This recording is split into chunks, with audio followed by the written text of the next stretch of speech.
السلام علیکم ورحمۃ اللہ وبرکاتہ۔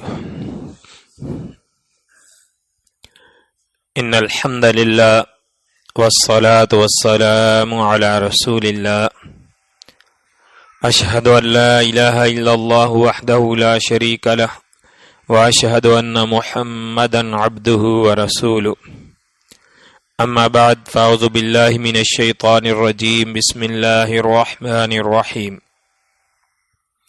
ثم جعلناكم خلائف في الأرض من بعدهم لننظر كيف تعملون، وقال الله تعالى: وعد الله الذين آمنوا منكم وعملوا الصالحات ليستخلفنهم في الأرض كما استخلف الذين من قبلهم، وقال رسول الله صلى الله عليه وسلم: لا يزال هذا الأمر في قريش حتى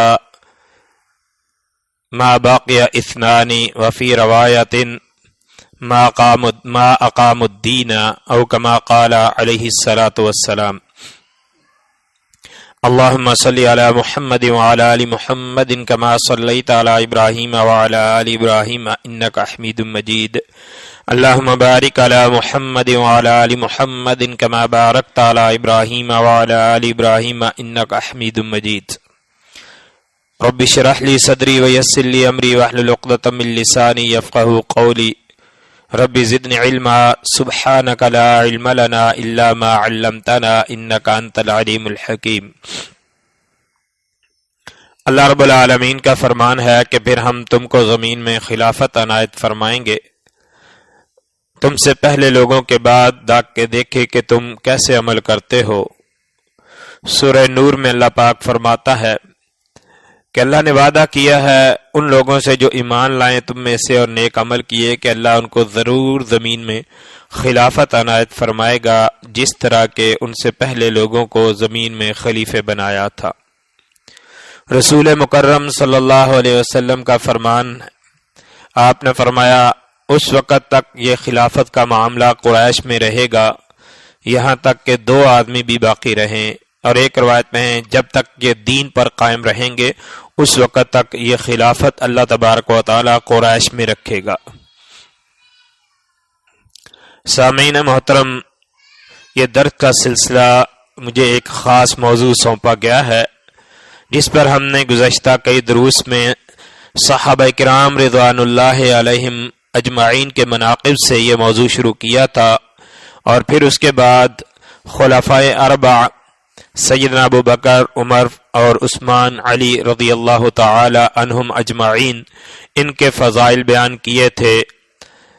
گزشتہ سبق میں درس میں ہم نے سیدنا علی المرتضی رضی اللہ تعالی عنہ کے مناقب اور ان کے فضائل بیان کیے تھے، اور آج ہم خلافت کے متعلق چند ایک معروضات آپ کے سامنے پیش کرنا چاہتے ہیں تاکہ عوام الناس میں جو کوئی غلط فہمیاں پائی جاتی ہیں، یا یہ جو فتنوں کا دور ہے اس میں سوشل میڈیا پر جو چیزیں پھیلائی جاتی ہیں ہمارے نوجوان اس سے بہت زیادہ متاثر ہوتے ہیں، اور یہ بات یاد رکھیے جب تک حقائق کا پتہ نہ چلے، دونوں طرف کے دلائل معلوم نہ ہوں، تو ایک طرف کی بات سن کر تو بندے کے ذہن میں وہی جانبداری اور انہی چیزوں کو وہ حق اور سچ سمجھ لیتا ہے، اور اس کا مائنڈ سیٹ پھر وہی بن جاتا ہے کہ یہ جو کہا جا رہا ہے یہی صحیح ہے۔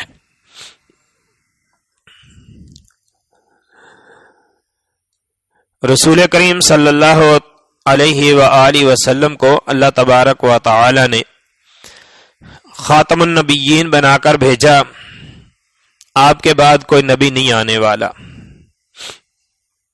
آپ نے فرمایا بنی اسرائیل ان کی سیاست ان کے انبیاء کرتے تھے، یعنی ملکی نظم و نسق ان کے انبیاء چلاتے تھے، کیونکہ اللہ تبارک و تعالی نے بنی اسرائیل کے جو انبیاء ہیں ان کو نبوت کے ساتھ ساتھ بادشاہت بھی عنایت فرمائی تھی۔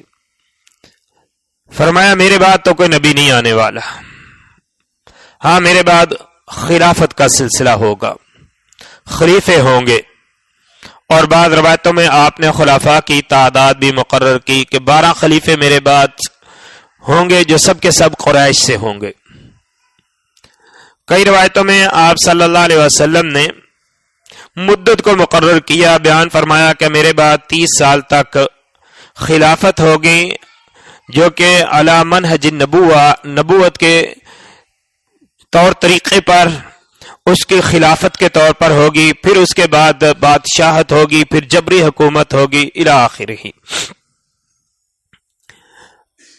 جب تک آپ صلی اللہ علیہ وسلم حیات تھے آپ تمام معاملات کو خود کنٹرول کرتے تھے، اور آپ حاکم بھی تھے، نبی بھی تھے، رہبر بھی تھے، مرشد بھی تھے۔ آپ نے اپنی امت کی رہنمائی کی۔ اپنے جانے کے بعد بھی امت جس طور طریقے کو اختیار کرے، جس چیز کو اپنا کر دستور بنا کر اپنی زندگی گزارے، اس کے بارے میں بھی آپ علیہ الصلاۃ والسلام نے رہنمائی فرمائی۔ اللہ رب العالمین کی جو منشا اور مرضی تھی اس کے مطابق آپ نے اپنی زندگی میں اپنا نائب کسی کو مقرر نہیں کیا، بطور خلیفہ نامزد نہیں کیا۔ اس معاملے کو آپ نے لوگوں پر چھوڑ دیا۔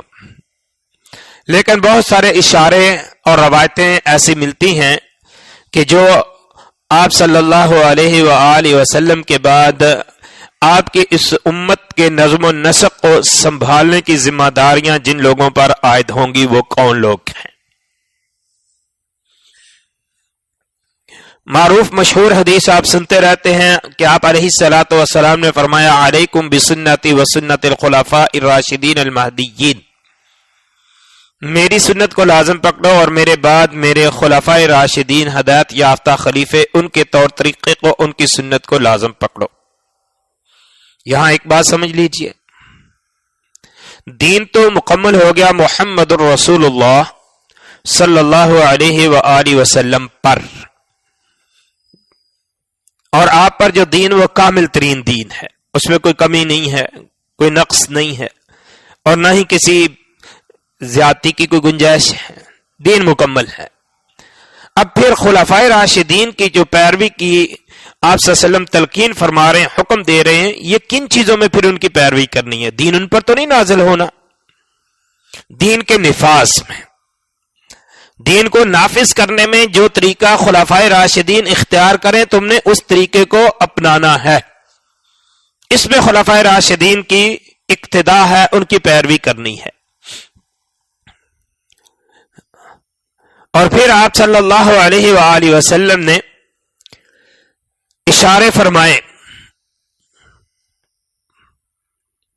بہت سارے لوگ سیدنا علی المرتضی رضی اللہ تعالی عنہ ان کی نبی علیہ الصلوۃ والسلام سے رشتہ داری کی بنا پر، اہل بیت ہونے کی بنا پر، قربت کی بنا پر اس چیز کا دعویٰ کرتے ہیں کہ خلافت کا حق تو علی المرتضی رضی اللہ تعالی عنہ کا تھا، لیکن ان کا یہ حق سلب کیا گیا، ان سے چھین لیا گیا، غصب کر لیا گیا، اور دوسرے لوگوں نے زبردستی خلافت کی ہے۔ یہ سب سے بڑی غلط فہمی ہے۔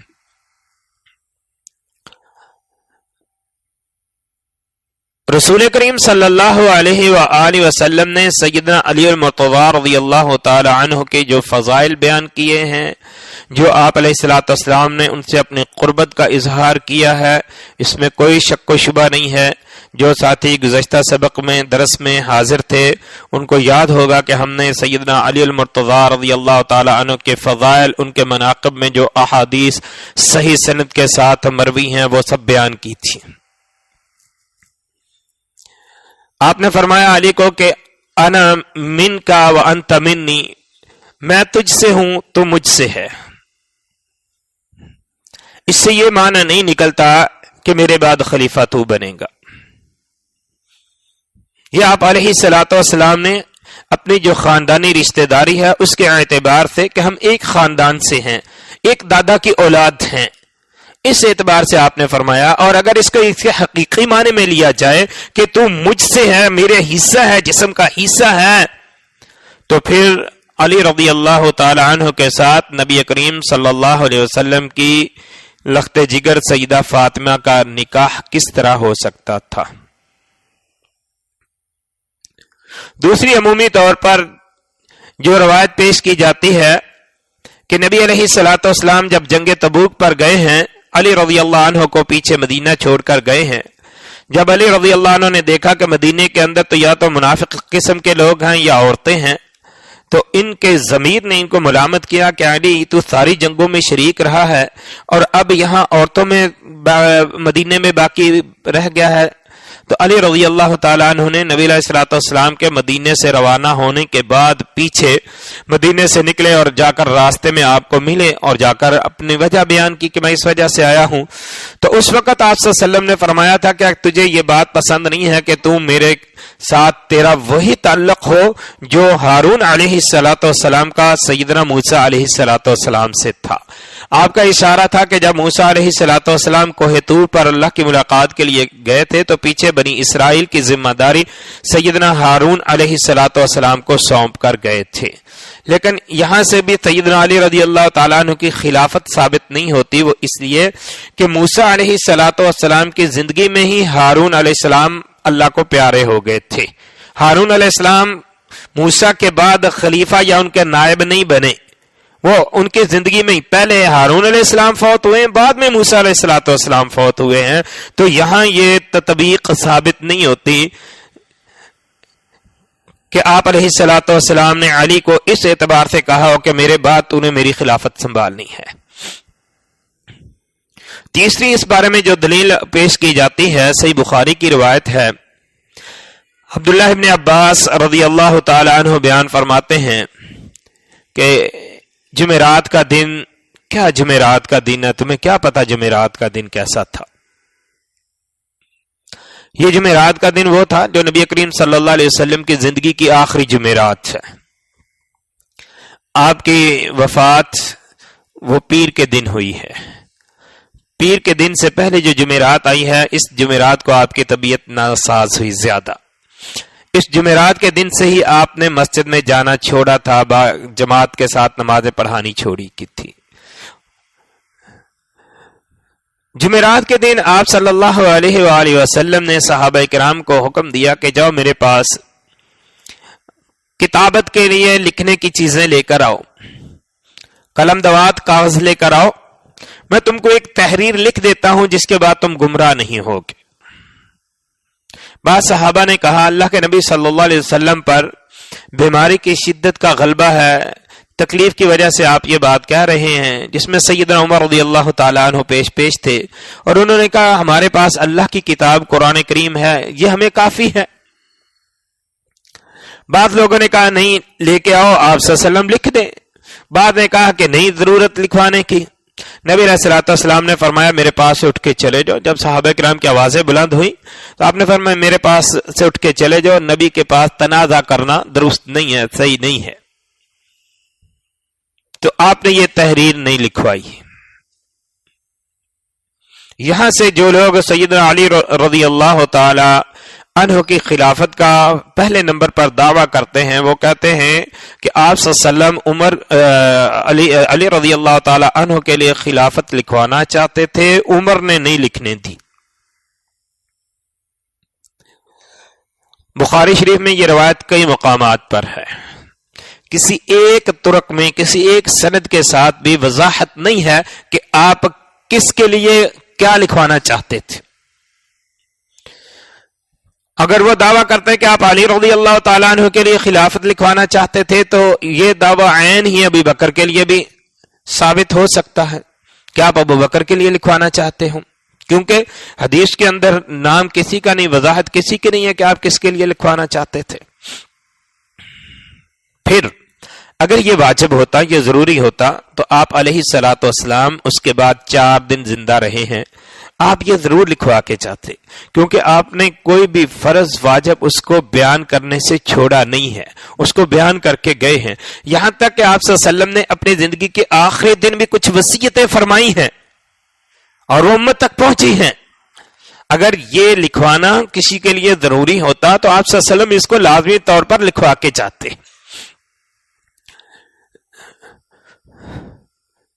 تو جس سے یہ ثابت ہوتا ہے کہ علی رضی اللہ تعالی عنہ ان کے لیے نبی کریم صلی اللہ علیہ وسلم نے کوئی خصوصی طور پر خلافت کا اپنے بعد حکم نہیں دیا. صحیح بخاری کتاب العلم میں ابو جحیفہ رضی اللہ تعالی عنہ سے روایت ہے، جب سیدنا علی رضی اللہ تعالی عنہ کے دور خلافت میں سبائیوں نے یہ بات پھیلانا شروع کی کہ خلافت علی رضی اللہ تعالی عنہ کا حق تھا، یہ جو شیخین ابو بکر اور عمر ہیں انہوں نے علی کی خلافت کو غصب کیا ہے، تو رسول اللہ صلی اللہ علیہ وسلم نے علی کو اپنا وصی بنایا تھا. اس لیے آپ ان کی اذانوں میں سنتے ہوں گے کہ وہ کہتے ہیں اشہد ان علی ولی اللہ وصی رسول اللہ، کہ اللہ کے نبی صلی اللہ علیہ وسلم نے علی کو اپنا وصی بنایا تھا، کہ وصیت کی تھی ان کے لیے. تو پوچھا ابو جحیفہ نے کہ کیا رسول اللہ صلی اللہ علیہ وسلم نے تمہارے لیے کوئی خاص تحریر لکھ کے دی ہے؟ علی رضی اللہ تعالیٰ عنہ نے فرمایا نہیں، ایسی تو کوئی بات نہیں ہے، ہمارے پاس نبی علیہ الصلوۃ والسلام کی طرف سے کوئی بھی ایسی تحریر نہیں ہے. یہ اللہ کی کتاب قرآن کریم ہے، یا جس کو اللہ تعالیٰ نے کوئی سمجھ فہم عطا کیا ہے وہ ہے. ہاں یہ ایک صحیفہ ہے، اور علی رضی اللہ تعالیٰ عنہ کی تلوار کے نیام میں وہ صحیفہ تھا، وہ نکالا. فرمایا یا پھر یہ چیزیں جو میں نے رسول اللہ صلی اللہ علیہ وسلم سے تحریر کی ہیں، لکھی ہیں، آپ نے یہ باتیں لکھوائی تھیں. فرمایا اس میں کیا ہے؟ فرمایا اس میں دیت کے احکامات ہیں، کہ کوئی شخص اگر کسی کو قتل کر دیتا ہے تو اس کی دیت کتنی ہے، کیسے ہے، اس کے احکامات ہیں. اور دوسرا اس میں یہ ہے کہ مسلمان جو کافروں کے ہاں قید ہو جائیں ان قیدیوں کو رہائی دلانی ہے.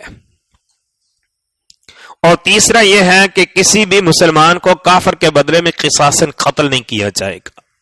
بس یہ تین باتیں ہیں جو میں نے اللہ کے نبی صلی اللہ علیہ وسلم سے خصوصی طور پر تحریر کر کے اپنے پاس صحیفے کی صورت میں رکھی ہیں، اس کے علاوہ کچھ نہیں ہے.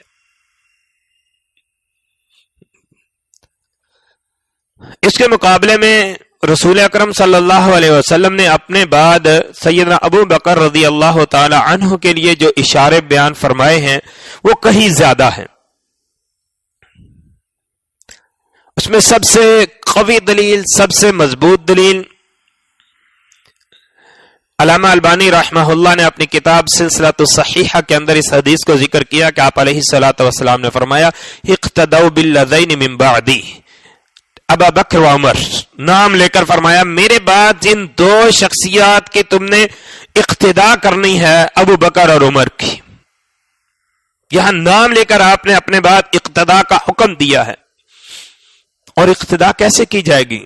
اگر ان کے پاس کوئی اتھارٹی ہوگی، وہ کوئی حکم دیں گے، اس حکم کو مانیں گے. اور وہ حکم اسی وقت دے سکتے ہیں کہ جب وہ آپ صلی اللہ علیہ وسلم کے بعد کسی عہدے پر، کسی ذمہ داری پر ہوں.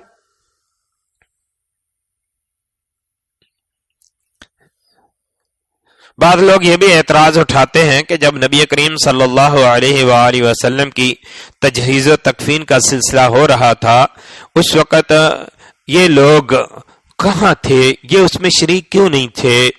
ان کو تو جو ہے خلافت کی پڑی ہوئی تھی. اور حقیقت یہ ہے کہ یہ ابو بکر کا امت پر بہت بڑا احسان ہے کہ ادھر نبی علیہ الصلوۃ والسلام کی وفات کے بعد مسلمانوں کے اندر یہ اختلاف رونما ہوا کہ یہ خلافت کس میں ہوگی، کون سنبھالے گا اس ذمہ داری کو. مہاجرین کہنے لگے یہ ہماری ذمہ داری ہے، انصار کہنے لگے ہماری ذمہ داری ہے. کسی نے درمیانہ راستہ نکالا، منا امیر و منکم امیر، ایسے کرو ایک امیر ہم انصار میں سے ہو جائے اور ایک تم مہاجرین میں سے ہو جائے. امت اسی وقت بٹنے لگی تھی. لوگوں نے جا کر، ابو بکر اس وقت سیدہ عائشہ کے حجرے میں ہی تھے، مسجد نبوی میں ہی تھے، جا کر ابو بکر رضی اللہ تعالی عنہ کو اس بارے میں آگاہ کیا کہ سقیفہ بنی سعدہ کے اندر لوگ جمع ہو کر اپنا امیر مقرر کرنے کے لیے اختلاف کر رہے ہیں، آپ جا کر سنبھالیے. اور لوگوں نے ابو بکر کو کیوں منتخب کیا؟ اس لیے کہ رسول اکرم صلی اللہ علیہ وسلم نے اپنی زندگی کے اندر ابو بکر رضی اللہ تعالی عنہ کو اپنے مصلی کا امام بنایا تھا، مصلی کے لیے منتخب کیا تھا. آخری زندگی کے جو دن ہیں اس میں 17 نمازیں رسول اکرم صلی اللہ علیہ وسلم کی حیات میں ابو بکر نے رسول اکرم صلی اللہ علیہ وسلم کے مصلی پر پڑھائی ہیں. حتیٰ کہ ان میں ایک نماز ایسی بھی ہے کہ جو خود رسول اکرم صلی اللہ علیہ وسلم اپنے حجرے سے چل کر آئے ہیں، ابو بکر مصلی پہ ہیں، پیچھے ہونے لگے، اللہ کے نبی نے اشارہ کیا کہ نہیں ابو بکر تو ہی میرے مصلی کا وارث ہے، تو ادھر کھڑا ہوگا۔ ابو بکر کھڑے ہوئے ہیں، آپ صلی اللہ علیہ وسلم آ کر کمزوری کی وجہ سے کھڑے نہیں ہو سکتے تھے، ابو بکر کے برابر میں آ کر بیٹھے ہیں، آپ نے نماز پڑھائی، جبکہ پہلے نماز ابو بکر شروع کر چکے تھے، آپ نے آ کر نماز شروع کی، ابو بکر نے آپ صلی اللہ علیہ وسلم کی اقتداء کرنا شروع کی۔ ابھی نماز کی پہلی رکعت کا پہلا قیام ہی تھا کہ رسول اکرم ظہر کی نماز ہے، رسول اکرم صلی اللہ علیہ وسلم نے نماز شروع کی، بیٹھ کر آپ نماز پڑھا رہے ہیں، اور ابو بکر جو ہے وہ کھڑے ہو کر نماز پڑھا رہے ہیں۔ آپ کی آواز کمزور تھی، لوگوں تک نہیں پہنچتی تھی، ابو بکر آپ صلی اللہ علیہ وسلم کی تکبیرات کے ساتھ تکبیریں کہہ کر لوگوں کو تکبیریں سناتے تھے۔ یوں سمجھیے کہ آپ صلی اللہ علیہ وسلم ابو بکر کے امام تھے، ابو بکر لوگوں کے امام تھے۔ تو میں تو یہاں سے یہ بات واضح طور پر کہتا ہوں کہ اللہ کے نبی صلی اللہ علیہ وسلم نے صحیح بخاری کے اندر متعدد روایات، مسلم کے اندر متعدد روایات، مروا ابا بکر فلیصلی بالناس، ابو بکر کو حکم دو لوگوں کو نماز پڑھائے، یہ آپ کا قولی فرمان تھا، اور آپ نے اس کو پریکٹیکل عملی طور پر آ کر پاس بیٹھ کر بتا دیا کہ میرے بعد خلیفہ یا امامت سونپی گئی ہے تو وہ ابو بکر کو سونپی گئی ہے، میرے بعد ابو بکر جو ہے وہی نماز پڑھائے گا۔ اور اسی چیز کو دلیل بنا کر عمر فاروق رضی اللہ تعالی عنہ نے سقیفہ بنی سعدہ میں کہا تھا، ابو بکر جب اللہ کے رسول صلی اللہ علیہ وسلم نے ہمارے دین کے لیے، نماز سب سے اہم ترین دین ہے، ہمارے دین کے لیے تیرا انتخاب کیا تھا تو ہم دنیا کے لیے تیرا انتخاب کیوں نہ کریں، تو ہی خلیفہ ہے ہمارا۔ پھر اللہ کے نبی صلی اللہ علیہ وسلم زندگی میں جب بھی کبھی آپ نام لیتے، آپ فرماتے میں آیا، ابو بکر آیا اور عمر آیا، میں نے ایسا کیا، ابو بکر نے کیا، عمر نے کیا۔ صحیح بخاری کی روایت ہے، آپ صلی اللہ علیہ وسلم نے خواب بیان کیا، فرمایا کہ میں ایک کنویں سے پانی نکال رہا ہوں، میں نے پانی نکالا، میرے بعد ابو بکر آیا، ابو بکر نے پانی کے چند ڈول نکالے، ابو بکر جو ہے وہ ڈول نکالنے میں کچھ کمزوری تھی، پھر اس کے بعد عمر آیا اور عمر نے ڈول نکالے۔ یہاں پہ آپ صلی اللہ علیہ وسلم نے یہی ترتیب بیان فرمائی۔ احد پہاڑ پہ کھڑے ہیں، پہاڑ لرزا ہے، تو آپ نے وہاں پر بھی اسی ترتیب کو بیان کیا۔ محمد ابن حنفیہ رضی اللہ تعالیٰ عنہ یہ حضرت علی رضی اللہ تعالیٰ عنہ کے بیٹے ہیں رحمہ اللہ، وہ خود فرماتے ہیں کہ میں نے علی رضی اللہ تعالیٰ عنہ سے پوچھا تھا کہ سب سے نبی علیہ الصلوۃ والسلام کے بعد سب سے افضل کون ہے؟ فرمایا ابو بکر، فرمایا اس کے بعد فرمایا عمر، پھر میں نے خود ہی کہہ دیا پھر آپ ہوں گے۔ علی رضی اللہ تعالیٰ عنہ نے عاجزی انکساری کا اظہار کرتے ہوئے فرمایا میں تو امت محمدیہ کا ایک عام آدمی ہوں۔ پھر میرے بھائیو یہ جو تاثر دیا جا رہا ہے نا کہ صحابہ کرام کے درمیان معاذ اللہ کوئی دشمنی تھی، کوئی ایسا نہیں تھا۔ عمر اور علی کا رشتہ ہی دیکھ لیں، عمر علی کے داماد ہیں، علی کی بیٹی فاطمہ کی بیٹی ام کلثوم وہ عمر فاروق رضی اللہ تعالیٰ عنہ کے نکاح میں ہے۔ ابو بکر رضی اللہ تعالیٰ عنہ فوت ہوئے ہیں تو آپ کی جو بیوہ تھی اسما بنت امیس، ان سے علی رضی اللہ تعالیٰ عنہ نے شادی کی ہے، اور ابو بکر کا بیٹا محمد بن ابی بکر یہ 2 سال کا تھا، علی رضی اللہ عنہ نے اس کو اپنی گود میں لیا، اس کی پرورش کی ہے۔ دشمن کے بچوں کو بھی کوئی پالتا ہے؟ دشمن کی بیوہ سے بھی کوئی نکاح کرتا ہے؟ اس لیے علی رضی اللہ تعالی عنہ کی ان کے ساتھ کوئی ایسی بات نہیں تھی۔ صحیح بخاری کی روایت ہے، حدیث نمبر 4447، عبداللہ بن عباس رضی اللہ تعالیٰ عنہ فرماتے ہیں پیر کا دن تھا، نبی علیہ الصلوۃ والسلام کی زندگی کا آخری دن ہے، سیدنا علی رضی اللہ تعالیٰ عنہ حجرہ نبوی سے باہر نکلے ہیں، آپ صلی اللہ علیہ وسلم کی تیمارداری کر کے آپ سے مل کر آئے ہیں۔ لوگوں نے پوچھا ابو الحسن نبی علیہ الصلوۃ والسلام کیسے ہیں؟ فرمایا صالح، بہتر ہیں۔ عباس بن عبد المطلب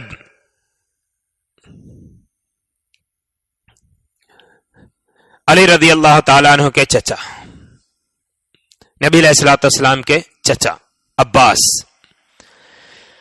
انہوں نے علی کا ہاتھ پکڑا اور فرمایا علی میں عبد المطلب کی اولاد کے چہروں سے ان کو پہچان لیتا ہوں. نبی علیہ الصلوۃ والسلام اب باقی رہنے والے نہیں ہیں. 3 دن کے بعد تو لاٹھی کا غلام ہوگا، یعنی 3 دن کے بعد تیرے پہ کسی اور کی حکومت ہوگی. چلو رسول کریم صلی اللہ علیہ وسلم کے پاس چلتے ہیں، آپ سے پوچھ لیتے ہیں کہ اگر یہ خلافت ہمارے لیے ہوئی تو واضح ہو جائے گا، پتہ چل جائے گا، دوسروں کو بھی پتہ چل جائے گا. اور اگر یہ خلافت کسی اور کے لیے ہوئی تو آپ صلی اللہ علیہ وسلم ہمارے بارے میں کم از کم ان کو کوئی وصیت فرما دیں گے. علی رضی اللہ تعالیٰ عنہ کا جواب سننے والا ہے.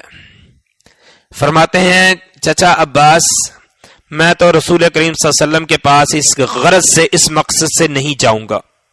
کیوں؟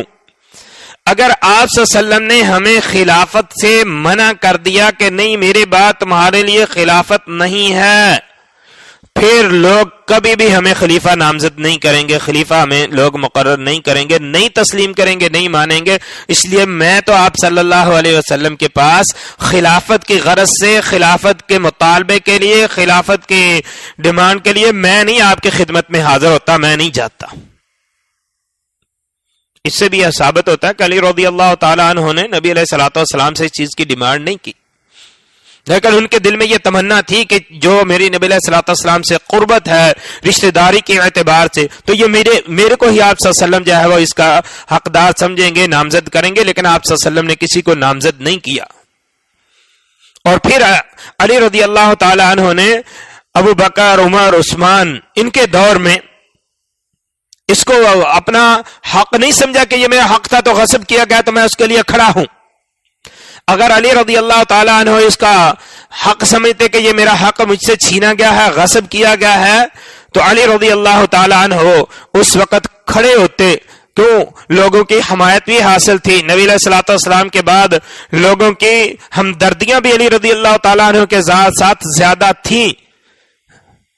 اگر علی رضی اللہ تعالیٰ عنہ، اور پھر اگر علی رضی اللہ تعالیٰ عنہ کی شخصیت کے بارے میں دیکھا جائے تو اس وقت تو علی رضی اللہ تعالیٰ عنہ بھرپور جوانی کی زندگی میں تھے. 31 سال کے تھے جب اللہ کے نبی صلی اللہ علیہ وسلم دنیا سے رخصت ہوئے. سیدنا علی المرتضی رضی اللہ تعالیٰ عنہ تو فاتح خیبر تھے. ہمارا تو یہ نظریہ عقیدہ نہیں ہے. جو لوگ علی رضی اللہ تعالیٰ عنہ کے بارے میں غلط نظریات رکھتے ہیں وہ تو ان کو مشکل کشا کہتے ہیں. ان کے بارے میں مولا کا لفظ وہ دوسرے معنوں میں استعمال کرتے ہیں، متصرف، اللہ کے معنی میں لیتے ہیں. اگر علی رضی اللہ تعالیٰ عنہ کے بارے میں تمہاری یہ عقائد بھی ہیں، نظریات بھی ہیں، تو پھر ان سے خلافت کیسے چھین لی گئی؟ وہ اپنے حق کے لیے کیوں نہ کھڑے ہوئے؟ جب بعد میں ان کو خلافت ملی ہے، اس وقت جن لوگوں نے بیعت نہیں کی ان سے بیعت لینے کے لیے وہ کھڑے ہوئے ہیں، انہوں نے سٹینڈ لیا ہے. یا ان کے بعد ان کے بیٹے سیدنا حسن حسین، انہوں نے اس چیز کو اگر خلافت اپنا حق سمجھتے ہوئے دوسروں کے غلط سمجھا تھا، کھڑے ہوئے ہیں. تو علی رضی اللہ تعالیٰ عنہ اپنے کو خلافت کو اپنا حق سمجھتے تھے تو وہ اس کے لیے کیوں نہیں کھڑے ہوئے؟ بلکہ تاریخ اس چیز کی شاہد ہے. عمر فاروق رضی اللہ تعالیٰ عنہ کے دور میں تو ایسے مواقع آئے ہیں جب عمر مدینے سے باہر گئے ہیں، شام کی طرف گئے ہیں، تو اس وقت پیچھے اپنا نائب علی رضی اللہ تعالیٰ عنہ کو مقرر کر کے گئے ہیں. اگر اختلافات ہوتے یا اس چیز کو ناجائز ناحق سمجھتے تو ان کی نیابت کیسے قبول کرتے؟ یا اگر نیابت قبول کر لی تھی اور عمر فاروق مدینے سے باہر چلے گئے تھے تو اس کو پھر چھوڑتے نہ.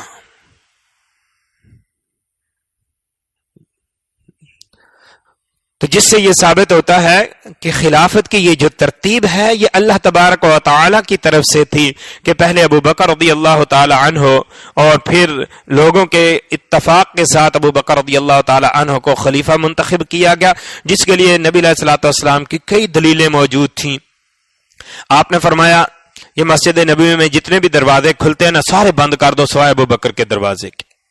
اس طرف سے اللہ کے رسول صلی اللہ علیہ وسلم کے حجرے کا دروازہ تھا، ادھر سے ابو بکر کا دروازہ تھا. جن لوگوں نے مسجد نبوی دیکھی ہے انہوں نے غور کیا ہوگا، جنہوں نے نہیں اللہ ان کو بھی دکھائے.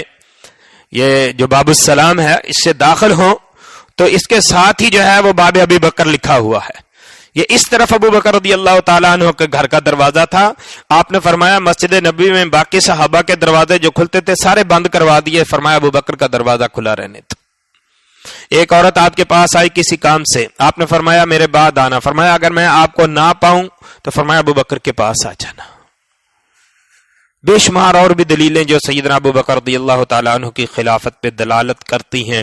اور پھر علی رضی اللہ تعالیٰ عنہ ان عظیم بزرگوں ابو بکر, عمر, عثمان رضی اللہ تعالی عنہ ان کے دور خلافت میں ان کے وزیر بن کے, مشیر بن کر رہے ہیں, ان کے بازو بن کے رہے ہیں, ان کے پیچھے نمازیں پڑھی ہیں, ان کے ساتھ مل کر جہاد کیا ہے. اگر وہ ان کو ناحق سمجھتے ہوتے تو وہ کبھی بھی ایسا نہ کرتے.